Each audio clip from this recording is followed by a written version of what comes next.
एक low cost 3D printer खरीदने की सोच रहे हैं, या फिर यूं कहें कि आप 20,000 तक का बजट लेके चल रहे हैं और एक 3D प्रिंटर 20,000 तक की रेंज में खरीदना है, तो इस वीडियो में हम आपकी इस प्रॉब्लम का सॉल्यूशन लेकर आया हूं। इस वीडियो में मैं आपको बताऊंगा कि अमेज़ॉन पर कौन कौन से 3D प्रिंटर 20,000 की रेंज में अवेलेबल हैं और उनमें से कौन सा बेस्ट है। तो आइए, आप जुड़ चुके हैं टेक्नोलैब से और मेरा नाम है कृष्णानंद। तो शुरू करते हैं आज का ये वीडियो।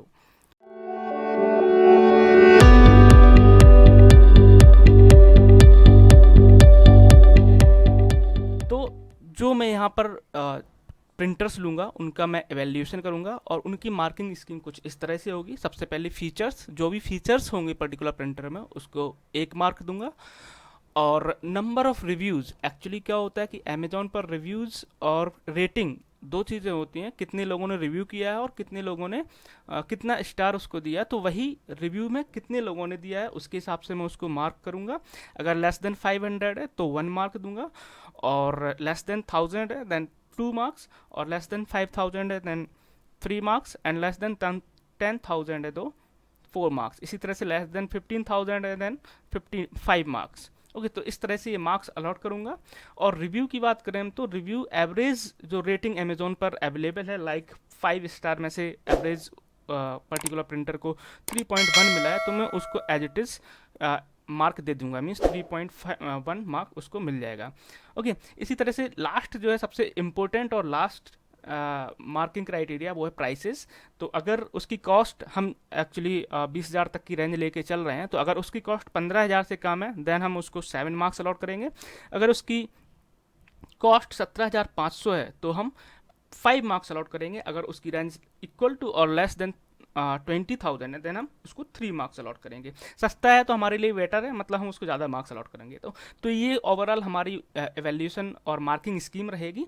इस क्राइटेरिया, इन जो यहाँ पे आपको क्राइटेरिया दिख रहे हैं, features, number of reviews, review ratings, prices, इनके बेस पे हम उसको मार्किंग करेंगे और फिर लास्ट में देखेंगे कि कौन सा हाईएस्ट स्कोर करता है, और उसी के बेस पे हम लोग डिसाइड करेंगे कौन सा प्रिंटर हमें खरीदना है। तो सबसे पहले बात करते हैं हम एंडर 3 की। एंडर 3 जो प्रिंटर है वो आपका अमेजोन पे अवेलेबल है, आप विजिट कर सकते हैं। ये नीचे जो लिंक दी गई है यहाँ पर मैं आपको डिस्क्रिप्शन बॉक्स में भी दे दूंगा, वहाँ पर आप इस लिंक को क्लिक करके इस प्रिंटर को विजिट कर सकते हैं। वैसे मैंने सारे फीचर्स और रिव्यूज़ यहाँ पे लिख दिए हैं, तो आपको उतना परेशानी नहीं होनी चाहिए, फिर भी आप अपने देखने के लिए आप विजिट ज़रूर करें। तो यहाँ पर सबसे पहले मैं बात करता हूँ कंपनी। तो कंपनी क्रियल्टी है और मॉडल है एंडर 3। बेड साइज इसका हम देखते हैं। बेड साइज का मतलब होता है कि जो हमारा पार्ट बन रहा है, कोई भी हम पार्ट प्रिंट कर रहे हैं, उसका मैक्सिमम साइज क्या प्रिंट कर सकते हैं। तो यहाँ पे 220 mm cross 220 mm cross 250 mm, means 220 आपका एक्स इन वाई डायरेक्शन में होगा, 250 आपका जी डायरेक्शन में होगा। इसी तरह से बेड टेम्परेचर की बात करें तो 110 हाईएस्ट जो आपका टेम्परेचर अचीव कर सकते हैं बेड का, वो होता है 110 डिग्री सेल्सियस। बेड क्या होता है, ये जो चीज़ होती है इसको हम बेड बोलते हैं, इस पर ही पार्ट प्रिंट होता है। तो इसको भी हमें हीट करना होता है। क्यों? क्योंकि जब हीट होगा तो पहली जो लेयर होती है मटेरियल की वो अच्छी तरह से चिपकती है, प्रिंट हमारा ख़राब नहीं होता है। तो 110 डिग्री सेल्सियस है वो, जो कि हम 5 मिनट के अंदर अचीव कर सकते हैं। दूसरा इंपॉर्टेंट पैरामीटर है नोजल। तो नोजल, इसका हाईएस्ट नोजल टेम्परेचर होता है 255 डिग्री सेल्सियस। नोजल क्या होता है, यहाँ पर ये जो मटेरियल निकलता है ये हीट, एक्चुअली यहाँ से हम वायर फॉर्म में मटेरियल डालते हैं, यहाँ पे हीट होता है, तो वही कितना हीट मैक्सिमम कितना टेम्परेचर हम दे सकते हैं, इसको हम नोजल टेम्परेचर बोलते हैं। तो ये टेम्परेचर जो है 255 डिग्री सेल्सियस हाईएस्ट अचीव कर सकते हैं। तो मोस्टली मटेरियल इतने में हमारे प्रिंट हो जाते हैं जो जनरली हम यूज़ करते हैं 3D प्रिंटिंग में। जो नीचे हम डिस्कस करेंगे कौन कौन से मटेरियल से एक्सेप्ट करता है। एक्सट्रूडर का नंबर कितने नंबर्स ऑफ एक्सट्रूडर्स हैं, तो इसमें एक एक्सट्रूडर है, और वो भी किस टाइप का, बाउडन टाइप का। बाउडन टाइप, दो टाइप के एक्सट्रूडर होते हैं इसमें, बाउडन टाइप एंड डायरेक्ट एक्सट्रूडर। तो एक्सट्रूडर क्या चीज़ होती है, ये जो मोटर लगी हुई है और यहाँ तक जो मटेरियल आ रहा है, और ये जो नोजल वगैरह लगा हुआ है, यहाँ पे हीटिंग ब्लॉक है, तो इस पूरे असेंबली को हम एक्सट्रूडर बोलते हैं। मीन्स कितने रोल ऑफ फिलामेंट हम यहाँ पे दे सकते हैं, तो एक फिलामेंट का रोल हम यहाँ पे लगा सकते हैं और एक से ही प्रिंट कर सकते हैं। अगर दो एक्सट्रूडर को दो फिलामेंट रोल लगा के हम दो मटेरियल से प्रिंट कर सकते थे एक साथ। तो बाउडन टाइप क्या होता है कि यहाँ पर यहाँ से यहाँ तक एक ट्यूब के थ्रू मटेरियल आता है। यहाँ पे मोटर होती है जो पुश करती है मटेरियल को, और यहाँ से यहाँ तक नोजल तक आपका मोटर यहाँ पे काफ़ी डिस्टेंस पे होती है। वो जो मोटर और नोजल के बीच में जो कनेक्शन होता है, हीटिंग ब्लॉक के बीच में जो कनेक्शन होता है, वो एक ट्यूब के थ्रू होता है जिसको बॉर्डन ट्यूब बोलते हैं। तो इस तरह के एक्सट्रूडर को हम बॉर्डन टाइप एक्सट्रूडर बोलते हैं। सिमिलरली डायरेक्ट टाइप क्या होता है कि जो ये ब्लॉक दिख रहा है इसके जस्ट ऊपर आपकी मोटर लगी होगी और उसमें आपको फिलामेंट डालना होगा, वो डायरेक्ट आपको हीटिंग ब्लॉक में पुश करेगी। ओके, तो यहाँ पे बॉर्डन टाइप एक्सट्रूडर है और नंबर ऑफ एक्सट्रूडर 1 है। सिमिलरली सपोर्ट मटेरियल्स मीन्स कौन कौन सी मटेरियल ये जो प्रिंटर है एक्सेप्ट करेगा।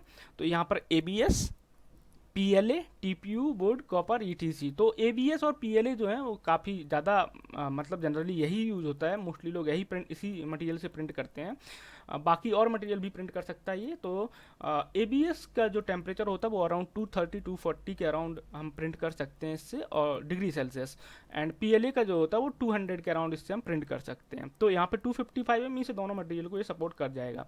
नोजल डायमीटर की बात करें तो जो जनरली नोजल डायमीटर इसमें यूज होता है वो 0.4 mm का होता है, और इसमें हम और लोअर रेंज के भी हम नोजल डायमीटर यूज कर सकते हैं 0.3 mm एंड 0.2 mm।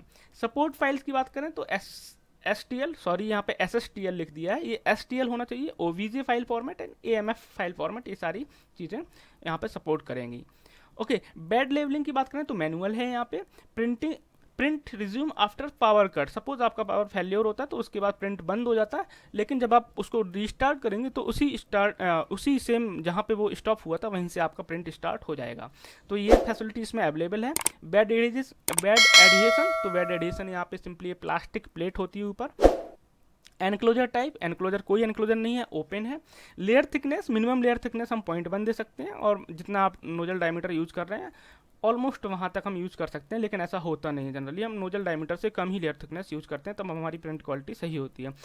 नेक्स्ट है प्रिंटिंग एक्यूरेसी। तो प्रिंटिंग एक्यूरेसी और प्रिसीजन की बात करें तो 0.1 mm यहाँ पर आपका दोनों चीज़ें हैं। प्रिंटिंग स्पीड क्या है, मैक्सिमम 180 mm पर सेकंड, और नॉर्मली जो यूज होती है वो 30 to 60 mm पर सेकंड यूज होती है। और अगर हम मोर स्पेसिफिक बात करें तो इसमें हमें जो प्रिंटिंग स्पीड अच्छी क्वालिटी के लिए चाहिए होता है तो 35, 40, 45 इस रेंज में यूज करते हैं। वो भी डिपेंड करता है कि आप नोजल डायमीटर किस साइज़ का यूज कर रहे हैं। ओके, उसके हिसाब से हमें प्रिंटिंग स्पीड चेंज करनी पड़ती है। ये सारी चीज़ें जो भी पैरामीटर्स हैं, अगर आप यूज़ करते हैं 3D प्रिंटर तो इन पैरामीटर्स को किस तरह से सेट करना है इसके लिए ऑलरेडी मैं एक वीडियो बना चुका हूँ, आप मेरी प्लेलिस्ट में जाके देख सकते हैं। और बाकी कुछ भी रिक्वायरमेंट है तो हमें कमेंट जरूर करें, हम आपके प्रॉब्लम का जरूर सॉल्यूशन बताएंगे।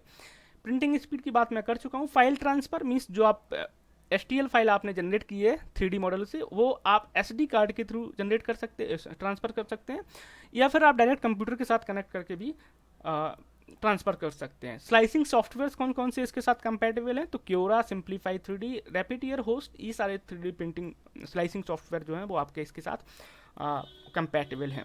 फिलामेंट की बात करें तो 1.75 mm का इसमें फिलामेंट यूज होता है, और जो आपकी फिलामेंट की फीडिंग मैकेनिज्म है वो ऑटोमेटिक नहीं है, आपको मैनुअली उसमें फीड करना पड़ेगा जब आप उसमें इंसर्ट करते हैं या फिर निकालते हैं। बाकी आप प्रिंट करते हैं तो आपका ऑटोमेटिक होता है। और फिलामेंट डिटेक्शन फैसिलिटी भी यहाँ पर अवेलेबल नहीं है, और इसकी कॉस्ट है अभी तो 14,449 है, मीन्स 14,500 के अराउंड है, लेकिन कभी कभी ऑफर में आपको 12,000 के अराउंड भी मिल जाता है, तो डिपेंड करता है। लेकिन हाल फिलहाल जिस दिन मैं वीडियो रिकॉर्ड कर रहा हूँ उसके हिसाब से मैंने सारे यहाँ पर रिव्यूज़ वगैरह एंड प्राइसेस वगैरह रखे हुए हैं, तो ये टाइम के साथ चेंज भी हो सकते हैं। तो अब बात करते हैं हम इसकी रेटिंग की कि हमने किस तरह से इसकी मार्किंग करनी है। तो मार्किंग करने के लिए सबसे पहले मैंने यहाँ पे जितने भी इसके फीचर्स थे उनको एक एक पॉइंट दे दिया है, तो टोटल मार्क्स हमारे यहाँ पे 17 होते हैं।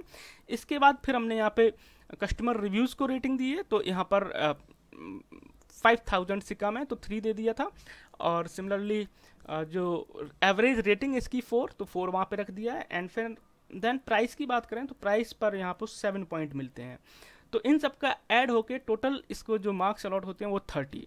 अब नेक्स्ट प्रिंटर की बात करते हैं। नेक्स्ट प्रिंटर है अपना Ender 3 Pro, जो कि पिछले प्रिंटर का ही एक अपग्रेडेड वर्जन है, तो सारे पैरामीटर्स इसमें सेम ही हैं। इसकी कॉस्ट 18,899 है एज ऑफ नाउ, ये फ्यूचर में चेंज भी हो सकती है, और कभी कभी ऑफर में ये लोअर कॉस्ट पे भी मिलता है। तो यहाँ पर अगर हम मार्किंग करें तो मार्किंग जैसे मैंने कहा सारे फीचर्स सेम ही हैं इसमें, तो यहाँ पर मार्किंग कुछ इस तरह से है, सारे फीचर्स हैं, बट एक फीचर है जो इसमें एडवांस है वो है मैग्नेटिक सेल्फ एडहेसिव प्लेटफॉर्म। वहाँ पर सिंपली प्लास्टिक का प्लेटफॉर्म था जो प्रिंट पैड के ऊपर होता है ये। तो यहाँ पर मैग्नेटिक सेल्फ एडहेसिव प्लेटफॉर्म है, जिससे कि हमारी पार्ट खराब नहीं होते और आसानी से प्रिंट करने के बाद निकल आते हैं। तो यहाँ पर मैंने इसको 2 मार्क्स दिए हैं इस चीज़ के, तो इसका टोटल जो मार्क्स होते हैं वो 18 होता है।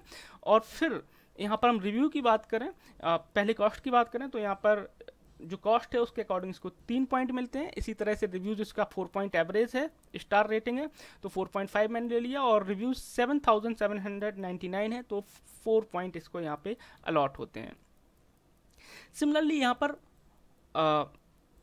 टोटल जो मार्क्स इसको अलॉट होते हैं वो 29.5 है। तो अब हम बात करते हैं कि इसमें जब कोई भी फीचर्स अलग नहीं है, सिर्फ एक ही फीचर एडवांस है जो कि बेड एडहेशन का है, तो इसके बेस पे इतना कॉस्ट इसका इंक्रीज हो रहा है, क्या वो जस्टिफाइड है? तो यहाँ पर मैं देख सकता हूँ कि Creality Ender 3 pro 3D printer is an upgraded version of Ender 3 जो पीछे हमने देखा है, together with the imported Meanwell power supply and new platform sticker also redesigned the aluminum extrusion। तो इसमें क्या क्या इन्होंने अपग्रेड किया है कि इसकी जो पावर सप्लाई है एक बहुत ही अच्छी क्वालिटी की पावर सप्लाई की है, मीनवेल पावर सप्लाई, मीनवेल जो कंपनी उसकी यूज़ की है। तो एक ये इन्होंने अपग्रेडेशन किया है। दूसरा ये जो एल्यूमिनियम एक्सट्रूजन है, ये जो आपको स्ट्रक्चर दिख रहा है, फ्रेम दिख रहा है, ये इन्होंने अपग्रेडेड वर्जन की यूज़ की है। साथ में ये आपका build platform magnetic self adhesion type का इन्होंने दिया है, तो उसके बेस पे इन्होंने इतना प्राइस इंक्रीज कर दिया है। तो इसका जो टोटल ओवरऑल इंक्रीमेंट स्कोर हो रहा है वो 29.5 है। तो आप खुद एनालाइज कर लें कि इतना अपग्रेड जितना हुआ है उसके हिसाब से जो प्राइस में इंक्रीमेंट कर रहे हैं ये क्या सही है। नेक्स्ट की बात करते हैं। नेक्स्ट है voxel lab Aquila X2। Okay, तो यहाँ पर आपको फिर से वही, सबसे पहले मैं आपको स्पेसिफिकेशंस की बात करूं तो स्पेसिफिकेशंस भी इनमें सेम है, आई एम सॉरी, स्पेसिफिकेशंस भी इसमें सेम है। बेड साइज वही सेम है तो 1 ही दिया है, बेड टेम्परेचर वही सेम है तो 1 दिया है, and nozzle temperature almost same है, तो 255 उसमें था, यहाँ पे 250 है, कोई ज़्यादा फर्क नहीं है, तो इसमें मैंने 1 ही दे दिया। एक्सट्रूडर भी सेम है, सेम मैंने यहाँ पर रेटिंग दी है, सपोर्टेड मटेरियल भी ऑलमोस्ट वही है तो 1 दे दिया, नोजल डायमीटर भी वही है, सेम दी। तो यहाँ पर इसके भी सारे फीचर्स सेम ही हैं, बट यहाँ पर अगर हम प्रिंटिंग एक्यूरेसी और प्रिसीजन की बात करें तो यहाँ पर 0.2 mm है, जबकि वहाँ पे 0.1 mm थी, तो मैंने इसको यहाँ पे 0 कर दिया क्योंकि मैंने वहाँ पे उसको 1 पॉइंट दिया है। प्रिंटिंग स्पीड भी सेम है, सारी चीज़ें सेम है, सिर्फ और सिर्फ यहाँ पर प्रिंटिंग एक्यूरेसी जो है वो आपकी कम है, इसलिए मैंने इसको 0 पॉइंट दिया है। बट यहाँ पे फिलामेंट की बात करें तो 1.75 mm उसमें भी था, इसमें भी है, लेकिन यहाँ पे फिलामेंट ऑटो फीड की फैसिलिटी है और साथ में फिलामेंट डिटेक्शन की भी फैसिलिटी है, जो कि हमारा फिलामेंट जब भी खत्म होता है तो अपने आप ही प्रिंटर उसको डिटेक्ट कर लेगा और स्टॉप कर देगा। तो ये जो 2 स्पेसिफिकेशंस इन्होंने इंक्रीज किए हैं उसके लिए मैंने यहाँ पर 2 मार्क्स और ऐड किया और 3 कर दिया टोटल। तो यहाँ पर टोटल स्कोर इसका होता है 18 होता है। प्राइसेस के लिए इसको जो इसका प्राइस है 19,449, तो यहाँ पर 3 है। और सिमिलरली यहाँ पर कस्टमर रिव्यूज़ 4.2 एवरेज है तो 4.2 रख दिया, और सिर्फ 233 लोगों ने इसको रेट किया है तो उसके हिसाब से मैंने इसको 1 पॉइंट दिया है। बाकी इसका टोटल स्कोर जो है 26.2 होता है। और अगर आप इस प्रिंटर की स्पेसिफिकेशन खुद चेक करना चाहते हैं तो यहाँ ये जो लिंक दी गई है डिस्क्रिप्शन बॉक्स में भी यही लिंक होगी, उस पर क्लिक करके आप इसको चेक कर सकते हैं, और अगर आपको पसंद आता हो तो ज़रूर खरीदें। नेक्स्ट है एक्विला C2, सेम कंपनी है वॉक्सल लैब, और उसका सेकंड मॉडल जो हमने पहले देखा है एक्विला X2, यहाँ पर एक्विला C2 है।